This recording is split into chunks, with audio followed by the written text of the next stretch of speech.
Dalam gagal ginjal kronis atau CKD, fungsi ginjal lambat laun menurun selama berbulan-bulan sampai bertahun. Pada tahap awal CKD, kebanyakan pasien tetap relatif tanpa gejala, sebab tubuh mereka mengimbangi dan terbiasa dengan gangguan metabolisme yang berkembang dari waktu ke waktu. Ketika fungsi ginjal menjadi sangat terganggu, gejala karena akumulasi dari racun dan cairan mulai berkembang. Gejala CKD bervariasi tergantung pada tingkat keparahan kerusakan ginjal. CKD dibagi menjadi 5 tahap berdasarkan tingkat fungsi ginjal atau tingkat filtrasi glomerulus atau GFR.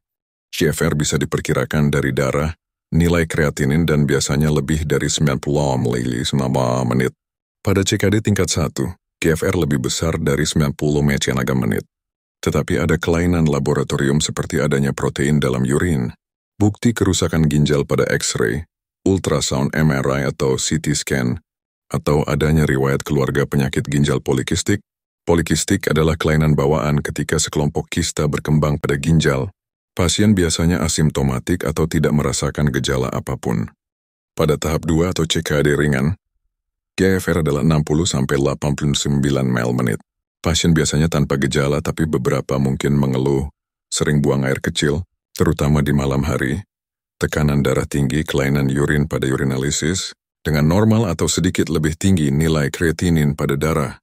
Pada tahap 3 atau CKD moderat, GFR adalah 30-59 ml/menit. Pasien mungkin belum mengalami gejala apapun atau mulai mengalami gejala ringan. Kemungkinan ada ketidaknormalan pada urin, dan kadar kreatinin pada serum darah meningkat. Pada tahap 4 CKD, GFR adalah 15-29 ml/menit.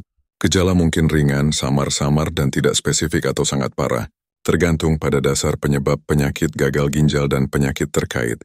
Tahap 5 adalah CKD yang sangat parah dengan GFR kurang dari 15 ml/menit. Tahap ini disebut juga sebagai penyakit ginjal tahap akhir. Kebanyakan pasien akan membutuhkan dialisis, cuci darah, atau juga transplantasi ginjal pada tahap ini. Gejala dapat bervariasi dari yang sedang sampai yang parah hingga mengancam nyawa. Adapun gejala umum penyakit ginjal adalah kehilangan nafsu makan, mual dan muntah, pembengkakan atau edema kaki bawah, pembengkakan wajah, atau sekitar mata terutama di pagi hari, palor atau pucat, masalah tidur, kurangnya konsentrasi dan pusing, gatal kram otot dan kegelisahan, sakit pinggang, sering buang air kecil terutama di malam hari, nyeri tulang dan patah tulang pada orang dewasa, dan pertumbuhan yang terbelakang pada anak-anak, penurunan dorongan seksual dan penurunan disfungsi ereksi pada pria, serta gangguan menstruasi pada wanita.